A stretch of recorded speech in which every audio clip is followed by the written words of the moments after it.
गणेशकवचम् येषोऽति चपलो दैत्यान् बाल्येऽपि नाशयत्यहो अग्रे किं कर्म कर्तेति न जाने मुनिसत्तमा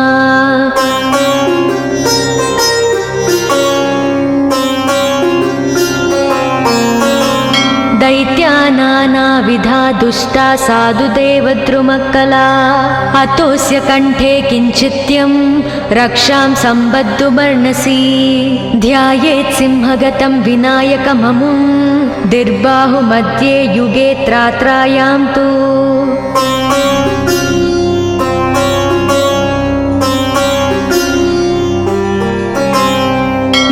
मयूरवाहनममुं षड्बाहुकं सिद्धम् ईद्वापरे तु गजाननं युगभुजं रक्ताङ्गरागं विभुं तुर्ये तु द्विभुजं सिताङ्गरुचिरं सर्वार्धरं सर्वदा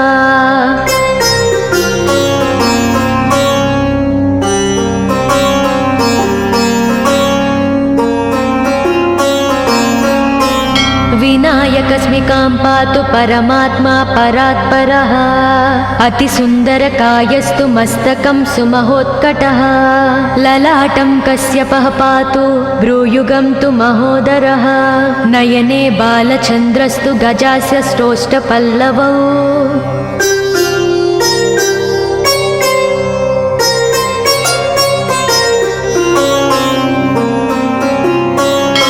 जिह्वां पातु गजक्रीडश्चुबुकं गिरिजासुतः वाचं विनायकः पातु दन्तान् रक्षतु दुर्मुखः श्रवणौ पासपाणिस्तु नासिकां चिन्तितार्ददः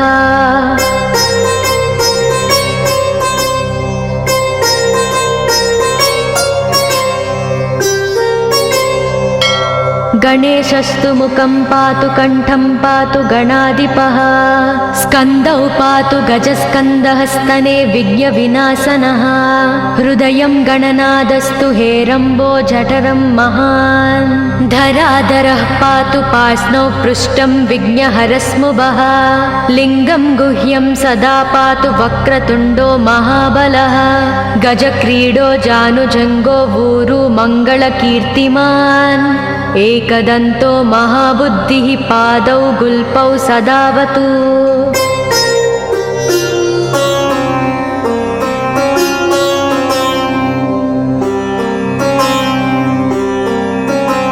क्षिप्रप्रसादनो बाहुपाणि आसप्रपूरकः अङ्गुली च नखान् पातु पद्महस्तोरिनासनः सर्वाङ्गानि मयूरेशो विश्वव्यापी सदावतु अनुक्तमपि यत्स्थानं धूमकेतु सदावतु आमोदस्तग्रतः पातु प्रमोदः पृष्ठतोऽवतु प्राच्यां रक्षतु बुद्धि स आज्ञेयां सिद्धिदायकम्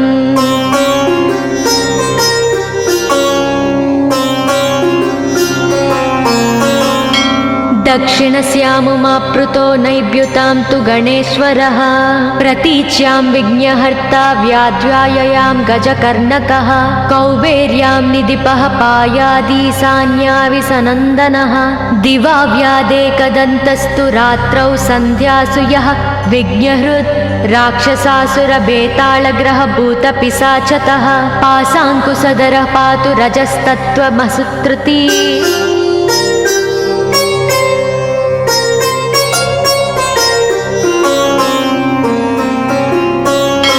ज्ञानं धर्मं च लक्ष्मी च लज्जां कीर्तिं तदाकुलम् इव पूर्धनं च धान्यं च गृहं दारासु तान्नकीन् सर्वायुधधरः प्रातौन्मयूरेशो वतात् सदा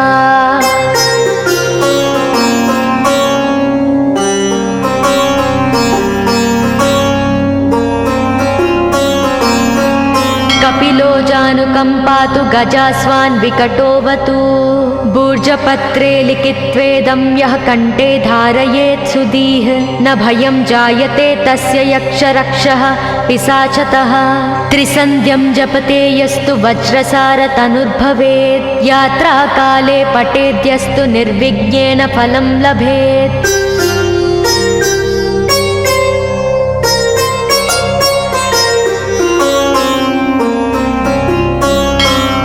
युद्धकाले पठेद्यस्तु विजयं चाप्नुयाद्ध्रुवम् मरणोच्चाटनार्कर्षस्तम्भमोहनकर्मिणी सप्तवारं जपेदेत्तनानामेकविंशतिः ततत्फलमवाप्नोति साधको नात्र संशयः।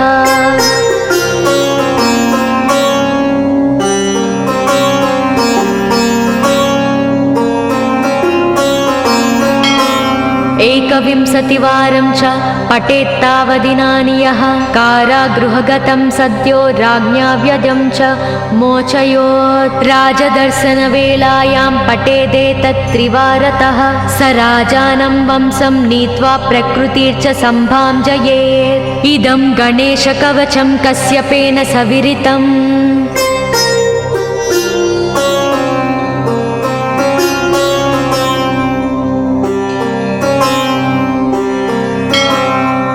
मुद्गलाय च तेनादमाण्डव्याय महर्षये मह्यं सप्राह कृपया कवचं सर्वसिद्धिदम् न देयं भक्तिहीनाय देहं श्रद्धावते शुभम्। अनेनास्य कृता रक्षा न बाध्या स भवेद्व्याचेत् राक्षसासुरबेतालदैत्यदानवसम्भवाः।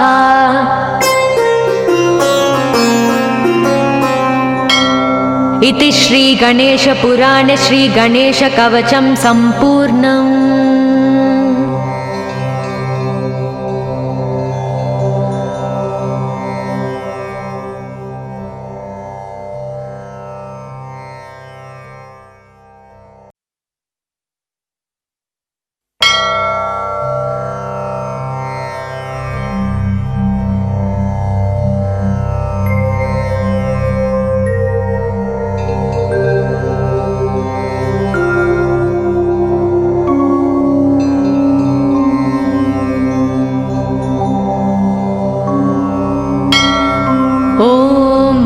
गणेशकवचम् येषोति चपलो दैत्यान् बाल्येऽपि नाशयत्यहो। अग्रे किं कर्म कर्तेति न जाने मुनिसत्तमा।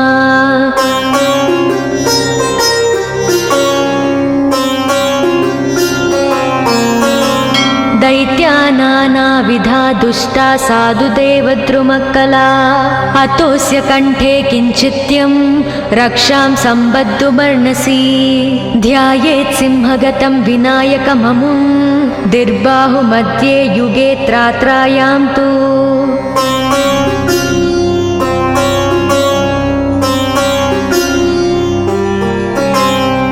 मयूरवाहनममुं षड्बाहुकं सिद्धम्। ईद्वापरे तु गजाननं युगभुजं रक्ताङ्गरागं। विभुं तुर्ये तु द्विभुजं सिताङ्गरुचिरं सर्वार्धरं सर्वदा।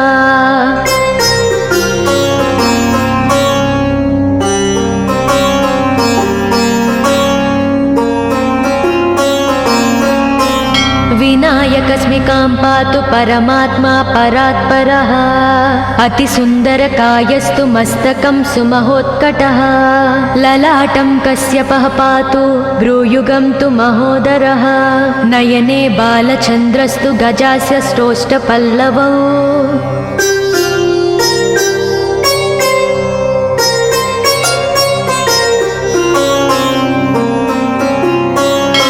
जिह्वां पातु गजक्रीडश्चुबुकं गिरिजासुतः।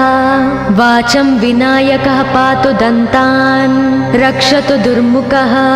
श्रवणौ पासपाणिस्तु नासिकां चिन्तितार्ददः।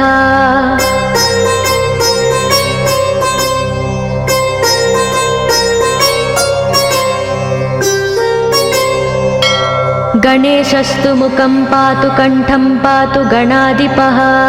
स्कन्दौ पातु गजस्कन्दः स्तने विघ्नविनाशनः। हृदयं गणनादस्तु हेरम्बो जठरं महान्। धराधरः पातु पार्ष्णौ पृष्ठं विघ्नहरस्मुभः। लिङ्गं गुह्यं सदा पातु वक्रतुण्डो महाबलः।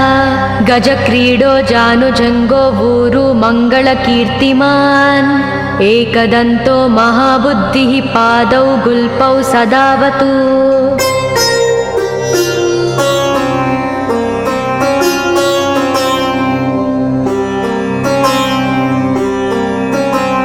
क्षिप्रप्रसादनो बाहुपाणि आसप्रपूरकः अङ्गुलीच्च नखान् पातु पद्महस्तोरिनासनः सर्वाङ्गानि मयूरेशो विश्वव्यापी सदावतु अनुक्तमपि यत्स्थानं धूमकेतु सदावतु आमोदस्तग्रतः पातु प्रमोदः पृष्ठक्तोऽवतु प्राच्यां रक्षतु बुद्धि स आज्ञेयां सिद्धिदायकम्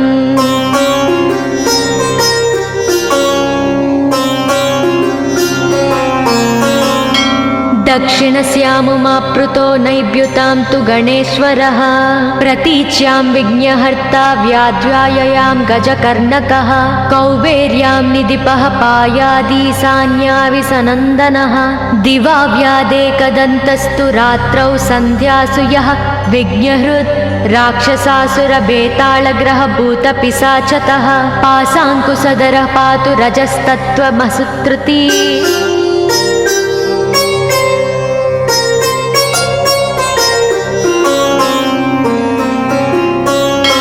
ज्ञानं धर्मं च लक्ष्मी च लज्जां कीर्तिं तदाकुलम् इव पूर्धनं च धान्यं च गृहं दारासुतान्नकीन् सर्वायुधधरः प्रातौन्मयूरेशो वतात् सदा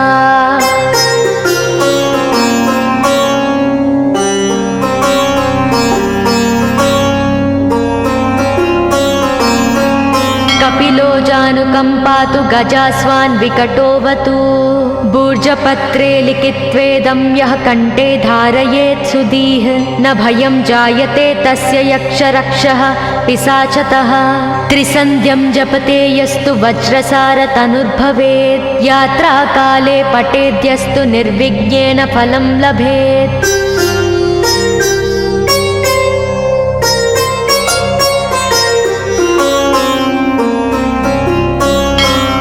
युद्धकाले पठेद्यस्तु विजयं चाप्नुयाद्ध्रुवम् मरणोच्चाटनार्कर्षस्तम्भमोहनकर्मिणी सप्तवारं जपेदेत्तनानामेकविंशतिः ततत्फलमवाप्नोति साधको नात्र संशयः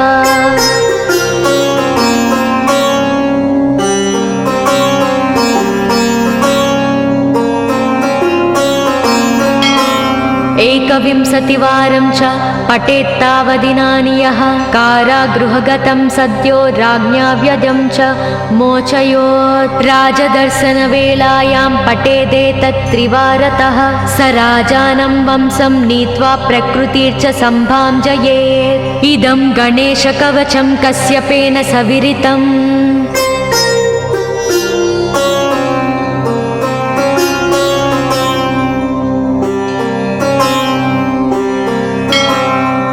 मुद्गलाय च तेनादमाण्डव्याय महर्षये मह्यं सप्राह कृपया कवचं सर्वसिद्धिदं न देयं भक्तिहीनाय देहं श्रद्धावते शुभम् अनेनास्य कृता रक्षा न बाध्या स भवेद्व्याचेत् राक्षसासुरबेताళदैत्यदानवसम्भवाः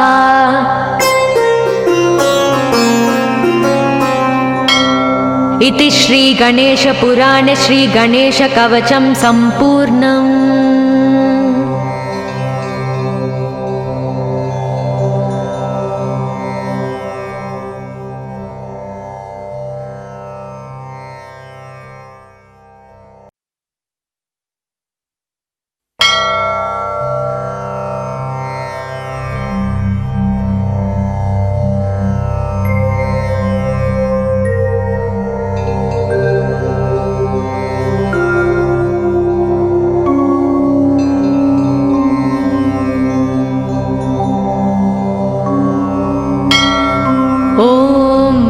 गणेशकवचं येषोऽति चपलो दैत्यान् बाल्येऽपि नाशयत्यहो अग्रे किं कर्म कर्तेति न जाने मुनिसत्तमा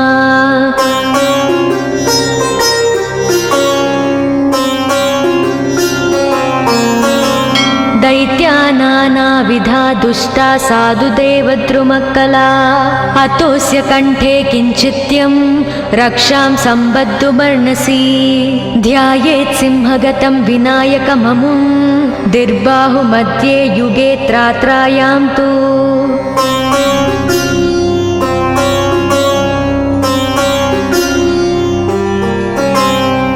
मयूरवाहनममुं षड्बाहुकं सिद्धम् ईद्वापरे तु गजाननं युगभुजं रक्ताङ्गरागं विभुं तुर्ये तु द्विभुजं सिताङ्गरुचिरं सर्वार्धरं सर्वदा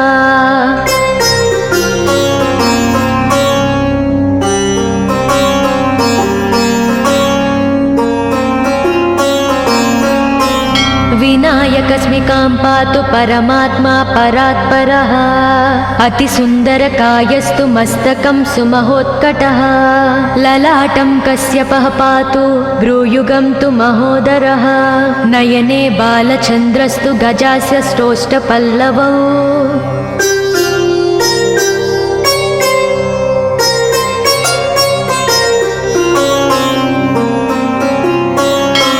जिह्वां पातु गजक्रीडश्चुबुकं गिरिजासुतः वाचं विनायकः पातु दन्तान् रक्षतु दुर्मुखः श्रवणौ पासपाणिस्तु नासिकां चिन्तितार्ददः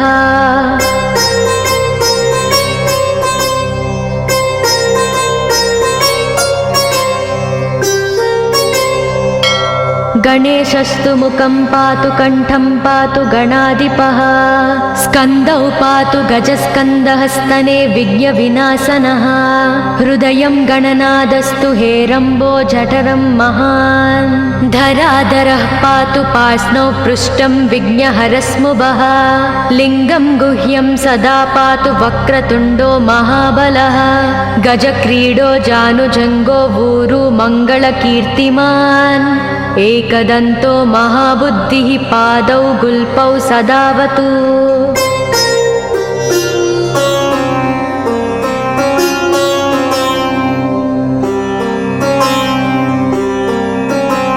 क्षिप्रप्रसादनो बाहुपाणि आसप्रपूरकः अङ्गुलीच्च नखान् पातु पद्महस्तोरिनासनः सर्वाङ्गानि मयूरेशो विश्वव्यापी सदावतु अनुक्तमपि यत्स्थानं धूमकेतु सदावतु आमोदस्तग्रतः पातु प्रमोदः पृष्ठतोऽवतु प्राच्यां रक्षतु बुद्धि स आज्ञेयां सिद्धिदायकम्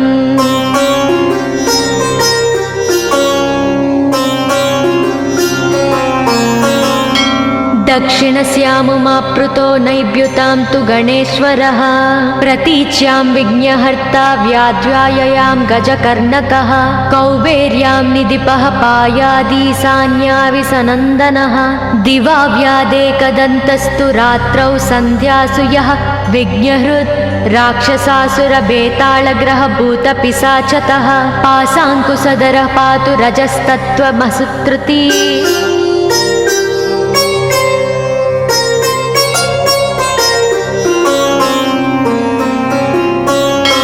ज्ञानं धर्मं च लक्ष्मी च लज्जां कीर्तिं तदाकुलम् इव पूर्धनं च धान्यं च गृहं दारासु तान्नकीन् सर्वायुधधरः प्रातौन्मयूरेशो वतात् सदा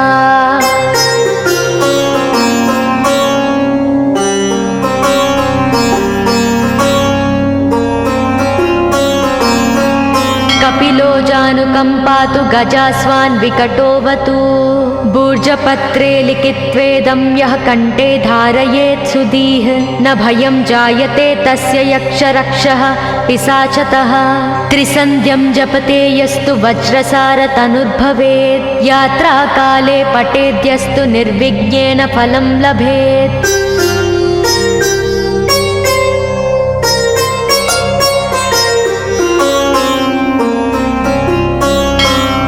युद्धकाले पठेद्यस्तु विजयं चाप्नुयाद्ध्रुवम् मरणोच्चाटनार्कषस्तम्भमोहनकर्मिणी सप्तवारं जपेदेत्तनानामेकविंशतिः ततत्फलमवाप्नोति साधको नात्र संशयः।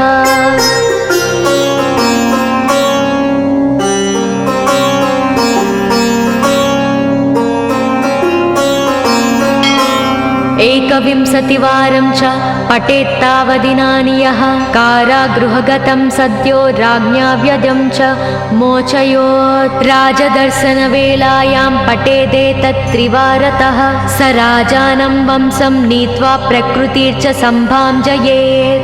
इदं गणेशकवचं कश्यपेन सविरितम्।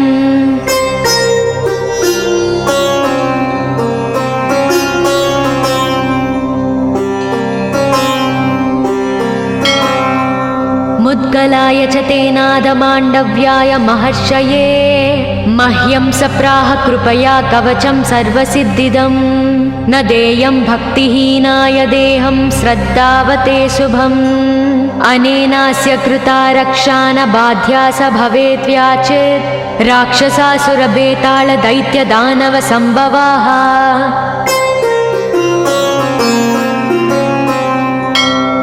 इति श्री गणेशपुराणे श्री गणेशकवचं सम्पूर्णम्।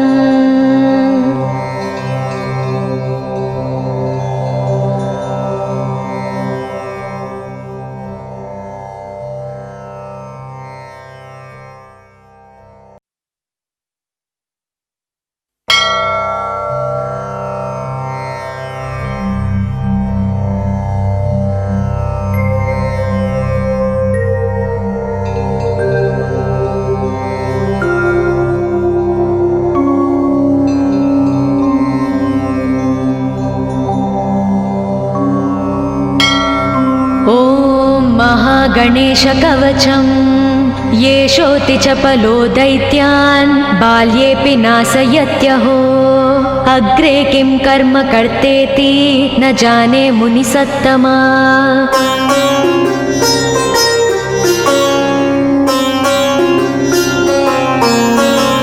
दैत्या नानाविधा दुष्टा साधुदेवद्रुमकला अतोऽस्य कण्ठे किञ्चित्यं रक्षां सम्बद्धुमर्णसि ध्यायेत् सिंहगतं विनायकममुं दिर्बाहुमध्ये युगे त्रात्रायां तु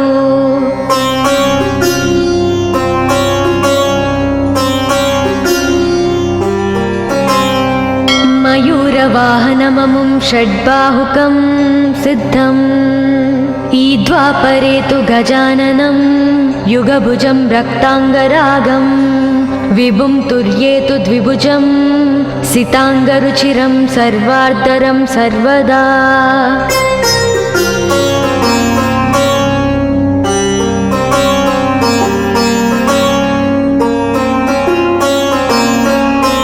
विनायकस्मिकां पातु परमात्मा परात्परः अतिसुन्दरकायस्तु मस्तकं सुमहोत्कटः ललाटं कश्यपः पातु भ्रूयुगं तु महोदरः नयने बालचन्द्रस्तु गजास्य श्रोष्ठपल्लवौ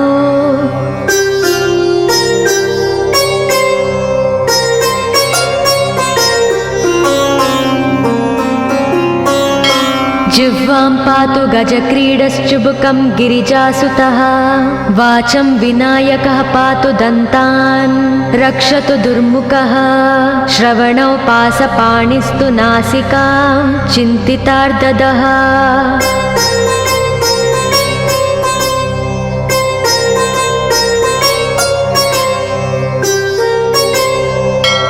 गणेशस्तु मुखं पातु कण्ठं पातु गणाधिपः स्कन्दौ पातु गजस्कन्दः स्तने विघ्नविनाशनः हृदयं गणनादस्तु हेरम्बो जठरं महान् धराधरः पातु पार्ष्णौ पृष्ठं विघ्नहरस्मुभः लिङ्गं गुह्यं सदा पातु वक्रतुण्डो महाबलः गजक्रीडो जानुजङ्गो ऊरु मङ्गलकीर्तिमान् एकदन्तो महाबुद्धिः पादौ गुल्पौ सदावतु।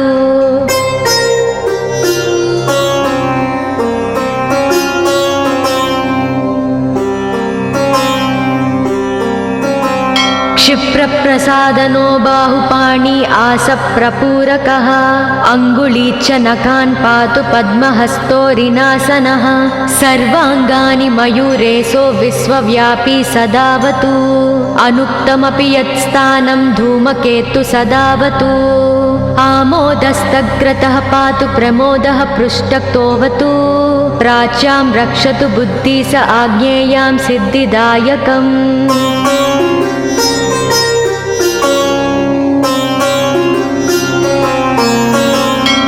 दक्षिणस्यामुमाप्लुतो नैव्युतां तु गणेश्वरः प्रतीच्यां विघ्नहर्ता व्याध्याययां गजकर्णकः कौबेर्यां निधिपः पायादीशान्याविसनन्दनः दिवा व्यादेकदन्तस्तु रात्रौ सन्ध्यासु यः विघ्नहृत् राक्षसासुरबेताళग्रहभूतपिशाचतः पाशाङ्कुशधरः पातु रजस्तत्त्वमसुत्रुती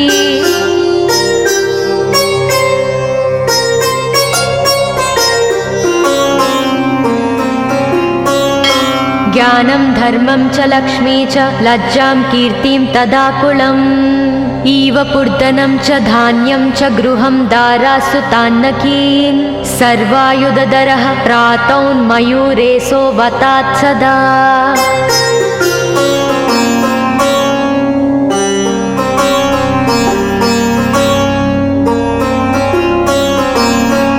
कपिलो जानुकम्पातु गजास्वान् विकटोऽवतु भूर्जपत्रे लिखित्वेदं यः कण्ठे धारयेत् सुधीः न भयं जायते तस्य यक्षरक्षः पिशाचतः त्रिसन्ध्यं जपते यस्तु वज्रसारतनुर्भवेत् यात्राकाले पठेद्यस्तु निर्विघ्नेन फलं लभेत्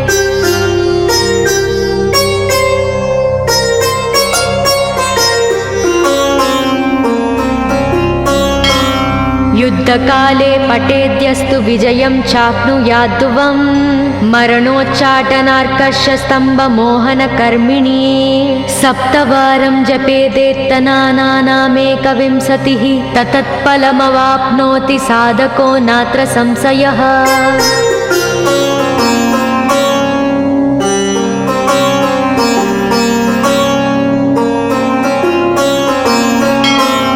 एकविंशतिवारं च पठेत्तावदिनानि यः कारागृहगतं सद्यो राज्ञा व्यजं च मोचयोत् राजदर्शनवेलायां पठेदेतत्त्रिवारतः स राजानं वंशं नीत्वा प्रकृतिर्च सम्भाञ्जयेत् इदं गणेशकवचं कश्यपेन सविरितम्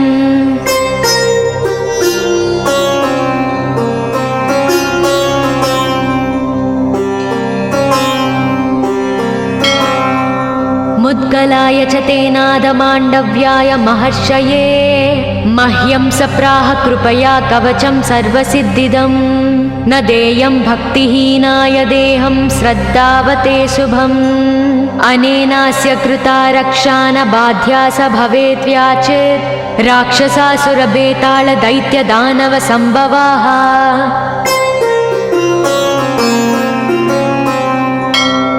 इति श्रीगणेशपुराणे श्रीगणेशकवचं सम्पूर्णम्।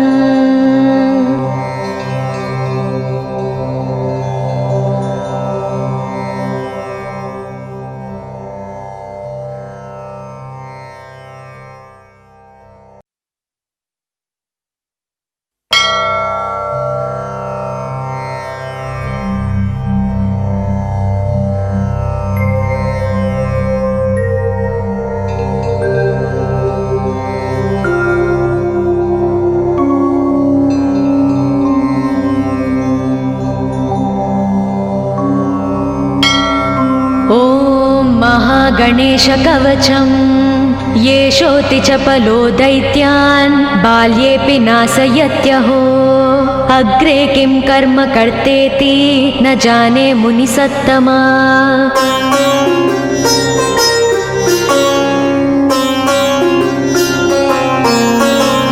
दैत्यान् नानाविधा दुष्टा साधुदेवद्रुमक्कला अतोऽस्य कण्ठे किञ्चित्यं रक्षां सम्बद्धुमर्णसि ध्यायेत् सिंहगतं विनायकममुं दिर्बाहुमध्ये युगे त्रात्रायां तु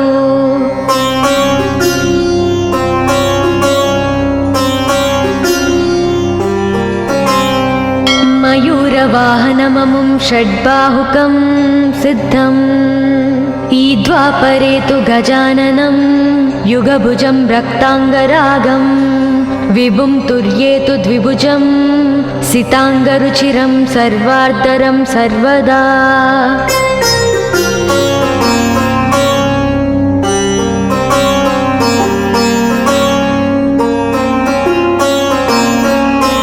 विनायकस्मिकां पातु परमात्मा परात्परः अतिसुन्दरकायस्तु मस्तकं सुमहोत्कटः ललाटं कश्यपः पातु भ्रूयुगं तु महोदरः नयने बालचन्द्रस्तु गजास्य श्रोष्ठपल्लवौ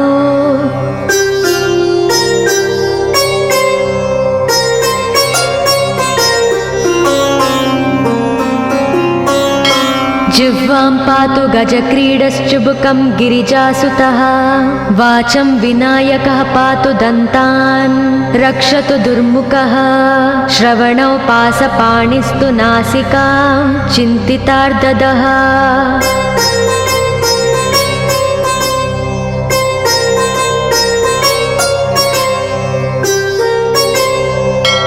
गणेशस्तु मुखं पातु कण्ठं पातु गणाधिपः स्कन्दौ पातु गजस्कन्दः स्तने विघ्नविनाशनः हृदयं गणनादस्तु हेरम्बो जठरं महान् धराधरः पातु पार्ष्णौ पृष्ठं विघ्नहरस्मुभः लिङ्गं गुह्यं सदा पातु वक्रतुण्डो महाबलः गजक्रीडो जानुजङ्गो ऊरु मङ्गलकीर्तिमान् एकदन्तो महाबुद्धिः पादौ गुल्पौ सदावतु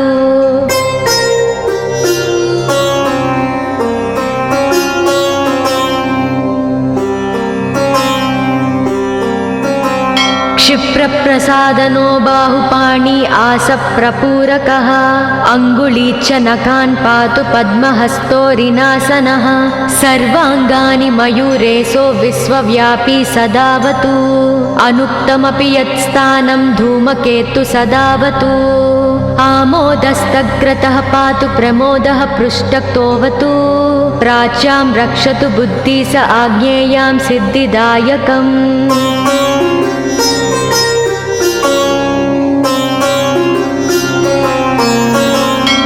दक्षिणस्यामुमाप्लुतो नैव्युतां तु गणेश्वरः प्रतीच्यां विघ्नहर्ता व्याध्याययां गजकर्णकः कौबेर्यां निधिपः पायादीशान्याविसनन्दनः दिवा व्यादेकदन्तस्तु रात्रौ सन्ध्यासु यः विघ्नहृत् राक्षसासुरबेताళग्रहभूतपिशाचतः पाशाङ्कुशधरः पातु रजस्तत्त्वमसुत्रुती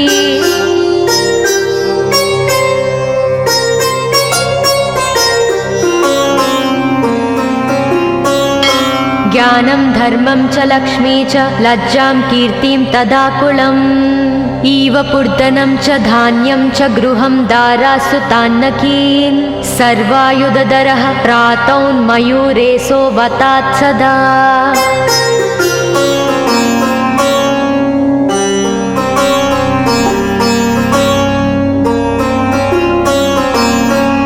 कपिलो जानुकं पातु गजास्वान् विकटोऽवतु भूर्जपत्रे लिखित्वेदं यः कण्ठे धारयेत् सुधीः न भयं जायते तस्य यक्षरक्षः पिशाचतः त्रिसन्ध्यं जपते यस्तु वज्रसारतनुर्भवेत् यात्राकाले पठेद्यस्तु निर्विघ्नेन फलं लभेत्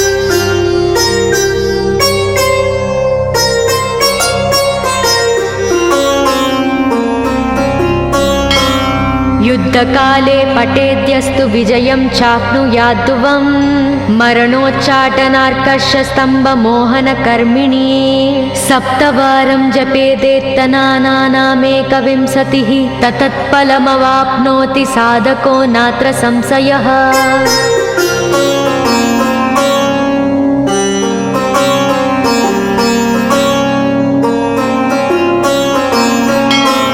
एकविंशतिवारं च पठेत्तावदिनानि यः कारागृहगतं सद्यो राज्ञा व्यदं च मोचयोत्। राजदर्शनवेलायां पठेदेतत्त्रिवारतः स राजानं वंशं नीत्वा प्रकृतिर्च सम्भाञ्जयेत्। इदं गणेशकवचं कश्यपेन सविरितम्।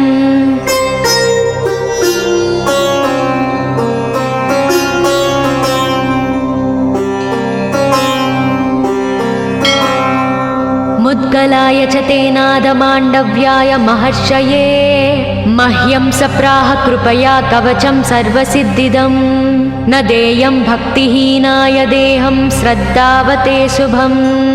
अनेनास्य कृता रक्षा न बाध्या स भवेद्व्याचेत् राक्षसासुरबेताళदैत्यदानवसम्भवाः।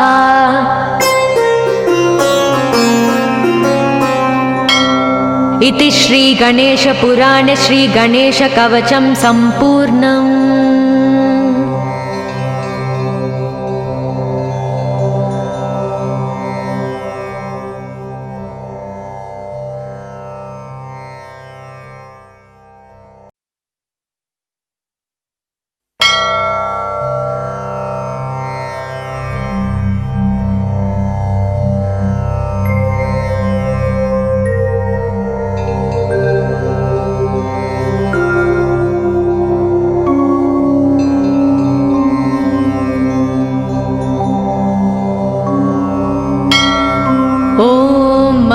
गणेशकवचं येषोति च पलो दैत्यान् बाल्येऽपि नाशयत्यहो।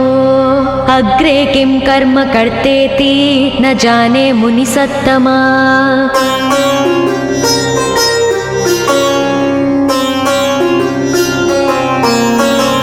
दैत्या नानाविधा दुष्टा साधुदेवद्रुमक्कला अतोऽस्य कंठे किञ्चित्यं रक्षां सम्बद्धुमर्णसि।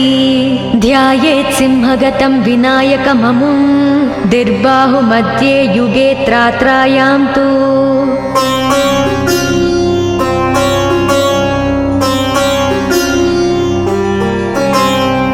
मयूरवाहनममुं षड्बाहुकं सिद्धम्। ईद्वापरे तु गजाननं युगभुजं रक्ताङ्गरागं विभुं तुर्येतु द्विभुजं सिताङ्गरुचिरं सर्वार्धरं सर्वदा।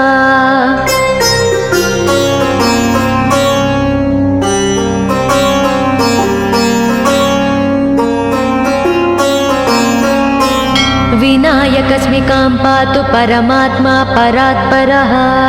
अतिसुन्दरकायस्तु मस्तकं सुमहोत्कटः। ललाटं कश्यपः पातु भ्रूयुगं तु महोदरः। नयने बालचन्द्रस्तु गजास्य श्रोष्ठपल्लवौ।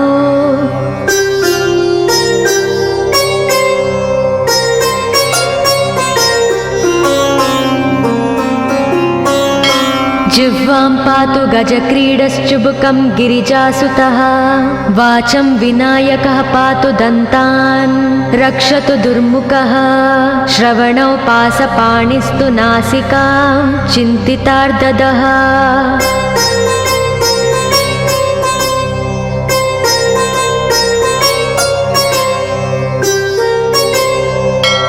गणेशस्तु मुखं पातु कण्ठं पातु गणाधिपः। स्कन्दौ पातु गजस्कन्दः स्तने विघ्नविनाशनः।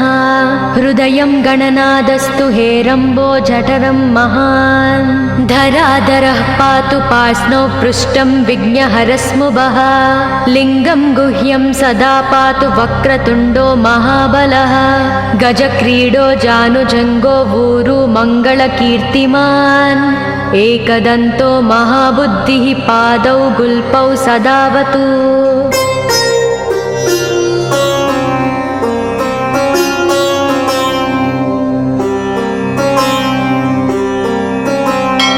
क्षिप्रप्रसादनो बाहुपाणि आसप्रपूरकः अङ्गुली च नखान् पातु पद्महस्तोरिनासनः सर्वाङ्गानि मयूरेशो विश्वव्यापी सदावतु अनुक्तमपि यत्स्थानं धूमकेतु सदावतु आमोदस्तग्रतः पातु प्रमोदः पृष्ठक्तोऽवतु प्राच्यां रक्षतु बुद्धि स आज्ञेयां सिद्धिदायकम्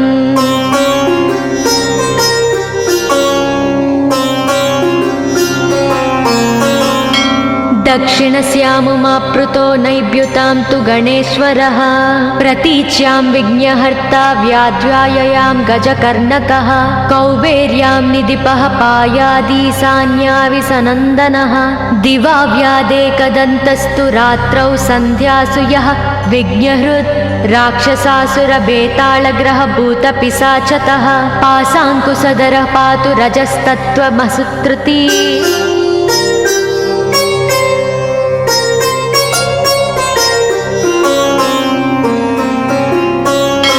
ज्ञानं धर्मं च लक्ष्मी च लज्जां कीर्तिं तदाकुलम् इव पूर्धनं च धान्यं च गृहं दारासु तान्नकीन् सर्वायुधधरः प्रातौन्मयूरेशो वतात् सदा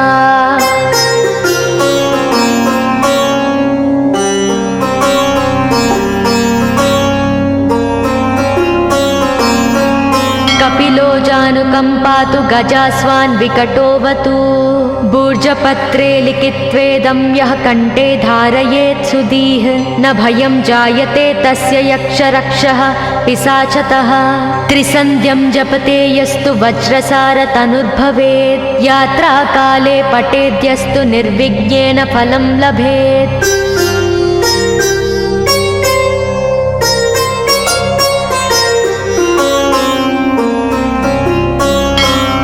युद्धकाले पठेद्यस्तु विजयं चाप्नुयाद्ध्रुवं मरणोच्चाटनार्कषस्तम्भमोहनकर्मिणी सप्तवारं जपेदेत्तनानामेकविंशतिः ततत्फलमवाप्नोति साधको नात्र संशयः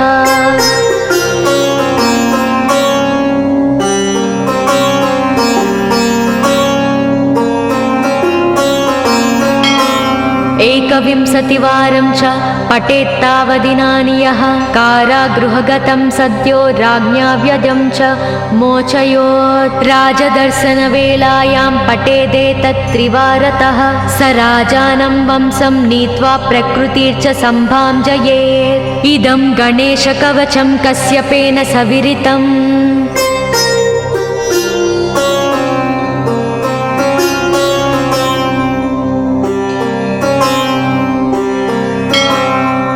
मुद्गलाय च तेनादमाण्डव्याय महर्षये मह्यं सप्राह कृपया कवचं सर्वसिद्धिदं न देयं भक्तिहीनाय देहं श्रद्धावते शुभम् अनेनास्य कृता रक्षा न बाध्या स भवेद्व्याचेत् राक्षसासुरबेतालदैत्यदानवसम्भवाः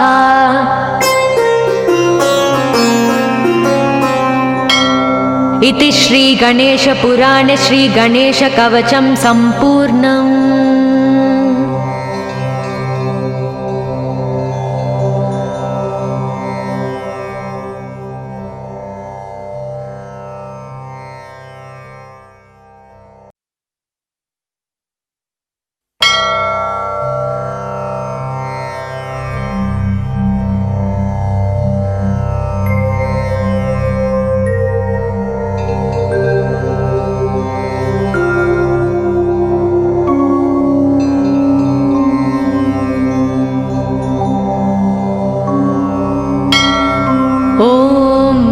गणेशकवचं येषोऽति चपलो दैत्यान् बाल्येऽपि नाशयत्यहो अग्रे किं कर्म कर्तेति न जाने मुनिसत्तमा।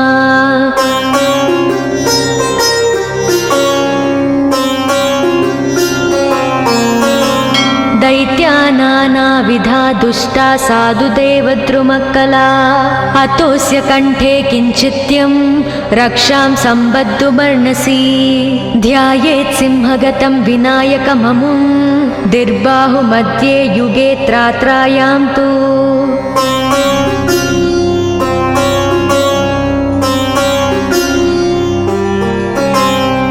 मयूरवाहनममुं षड्बाहुकं सिद्धम् ईद्वापरे तु गजाननं युगभुजं रक्ताङ्गरागं विभुं तुर्ये तु द्विभुजं सिताङ्गरुचिरं सर्वार्धरं सर्वदा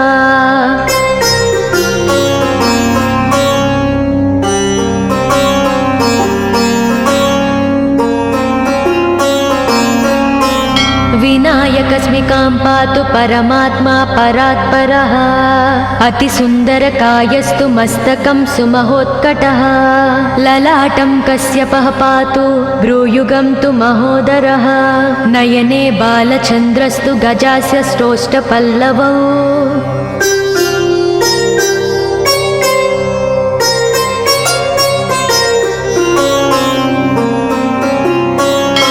जिह्वां पातु गजक्रीडश्चुबुकं गिरिजासुतः वाचं विनायकः पातु दन्तान् रक्षतु दुर्मुखः श्रवणौ पासपाणिस्तु नासिकां चिन्तितार्ददः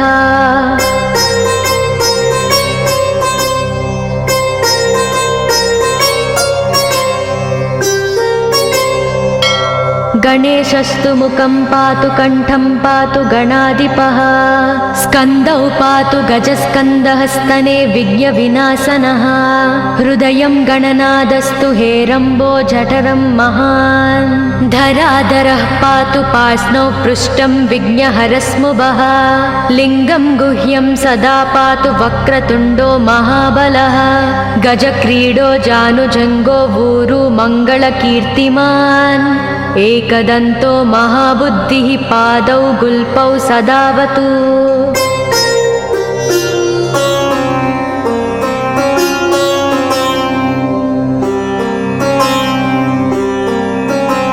क्षिप्रप्रसादनो बाहुपाणि आसप्रपूरकः अङ्गुली च नखान् पातु पद्महस्तोरिनासनः सर्वाङ्गानि मयूरेशो विश्वव्यापी सदावतु अनुक्तमपि यत्स्थानं धूमकेतु सदावतु आमोदस्तग्रतः पातु प्रमोदः पृष्ठतोऽवतु प्राच्यां रक्षतु बुद्धि स आज्ञेयां सिद्धिदायकम्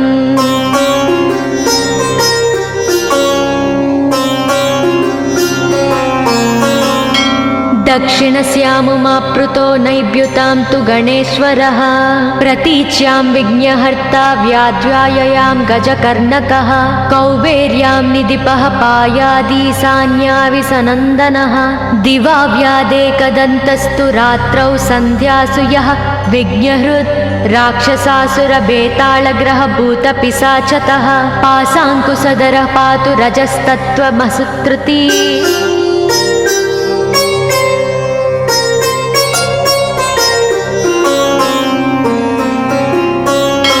ज्ञानं धर्मं च लक्ष्मी च लज्जां कीर्तिं तदाकुलम् इव पूर्धनं च धान्यं च गृहं दारासु तान्नकीन् सर्वायुधधरः प्रातौन्मयूरेशो वतात् सदा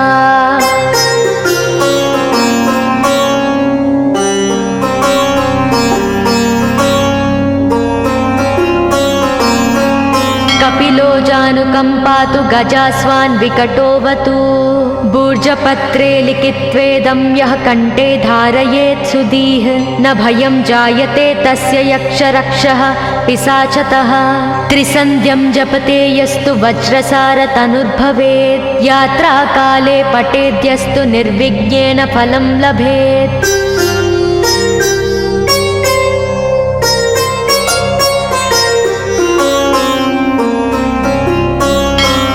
युद्धकाले पठेद्यस्तु विजयं चाप्नुयाद्ध्रुवम् मरणोच्चाटनार्कषस्तम्भमोहनकर्मिणी सप्तवारं जपेदेत्तनानामेकविंशतिः ततत्फलमवाप्नोति साधको नात्र संशयः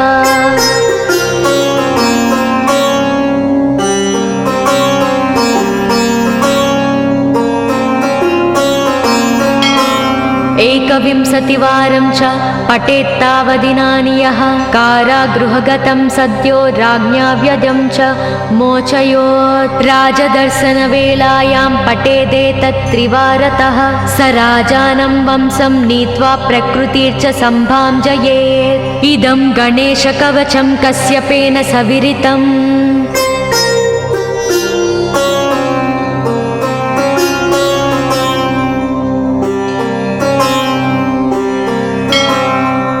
मुद्गलाय च तेनादमाण्डव्याय महर्षये मह्यं सप्राह कृपया कवचं सर्वसिद्धिदं। न देयं भक्तिहीनाय देहं श्रद्धावते शुभम्। अनेनास्य कृता रक्षा न बाध्या स भवेद्व्याचित्। राक्षसासुरबेतालदैत्यदानवसम्भवाः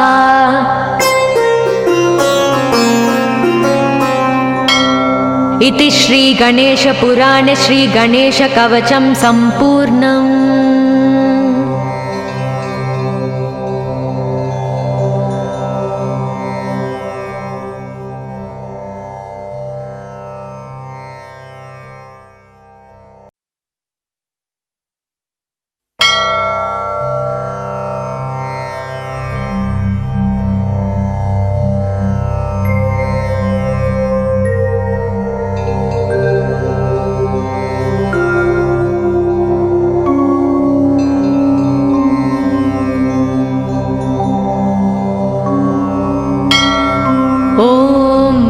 गणेशकवचं येषोऽति चपलो दैत्यान् बाल्येऽपि नाशयत्यहो।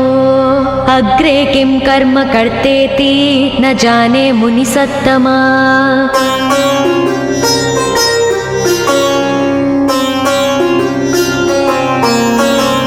दैत्या नानाविधा दुष्टा साधुदेवद्रुमक्कला। अतोऽस्य कण्ठे किञ्चित्यं रक्षां सम्बद्धुमर्णसि। ध्यायेत् सिंहगतं विनायकममुं दिर्बाहुमध्ये युगे त्रात्रायां तु।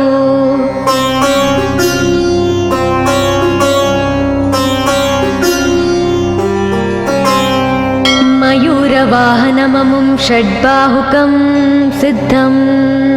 ईद्वापरे तु गजाननं युगभुजं रक्ताङ्गरागं। विभुं तुर्येतु द्विभुजं सिताङ्गरुचिरं सर्वार्धरं सर्वदा।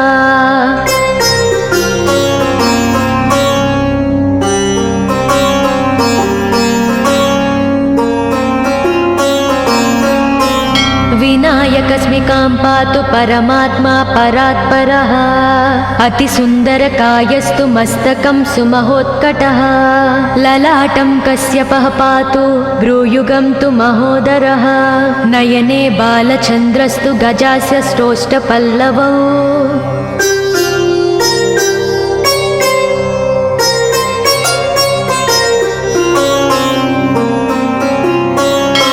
जिह्वां पातु गजक्रीडश्चुबुकं गिरिजासुतः। वाचं विनायकः पातु दन्तान् रक्षतु दुर्मुखः। श्रवणौ पासपाणिस्तु नासिकां चिन्तितार्ददः।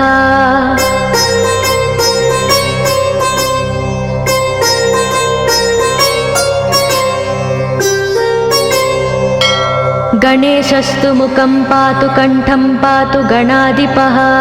स्कन्दौ पातु गजस्कन्दः स्तने विघ्नविनाशनः। हृदयं गणनादस्तु हेरम्बो जठरं महान्। धराधरः पातु पार्ष्णौ पृष्ठं विघ्नहरस्मुभः। लिङ्गं गुह्यं सदा पातु वक्रतुण्डो महाबलः। गजक्रीडो जानुजङ्गो ऊरु मङ्गलकीर्तिमान्। एकदन्तो महाबुद्धिः पादौ गुल्पौ सदावतु।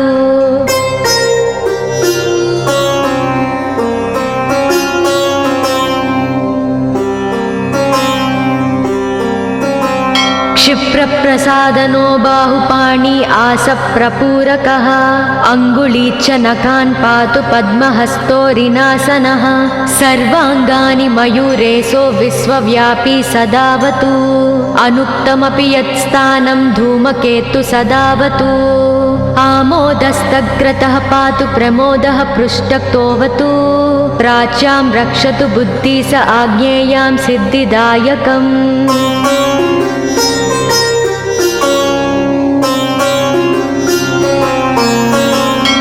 दक्षिणस्यामुमाप्लुतो नैव्युतां तु गणेश्वरः प्रतीच्यां विघ्नहर्ता व्याध्याययां गजकर्णकः कौबेर्यां निधिपः पायादीशान्याविसनन्दनः दिवा व्यादेकदन्तस्तु रात्रौ सन्ध्यासु यः विघ्नहृत् राक्षसासुरबेतालग्रहभूतपिशाचतः पाशाङ्कुशधरः पातु रजस्तत्त्वमसुत्रुती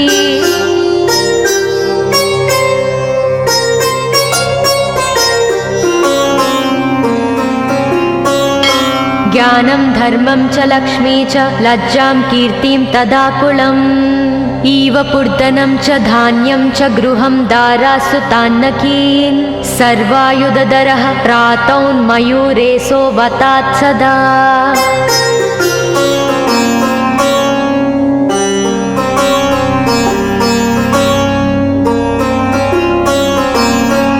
कपिलो जानुकम्पातु गजास्वान् विकटोऽवतु भूर्जपत्रे लिखित्वेदं यः कण्ठे धारयेत् सुधीः न भयं जायते तस्य यक्षरक्षः पिशाचतः त्रिसन्ध्यं जपते यस्तु वज्रसारतनुर्भवेत् यात्राकाले पठेद्यस्तु निर्विघ्नेन फलं लभेत्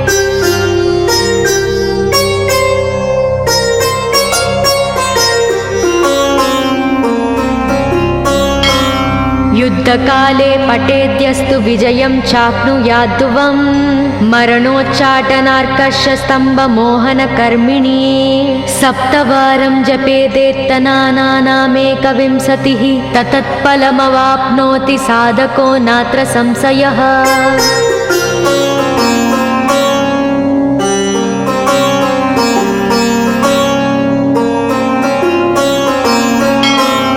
एकविंशतिवारं च पठेत्तावदिनानि यः कारागृहगतं सद्यो राज्ञा व्यजं च मोचयोत् राजदर्शनवेलायां पठेदेतत्त्रिवारतः स राजानं वंशं नीत्वा प्रकृतिर्च सम्भाञ्जयेत् इदं गणेशकवचं कश्यपेन सविरितम्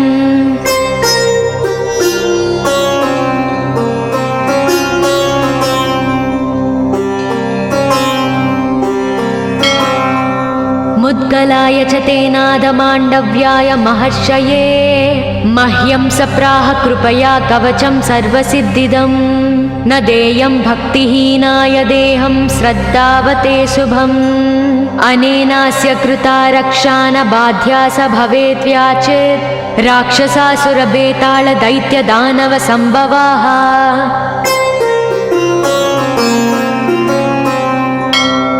इति श्रीगणेशपुराणे श्रीगणेशकवचं सम्पूर्णम्।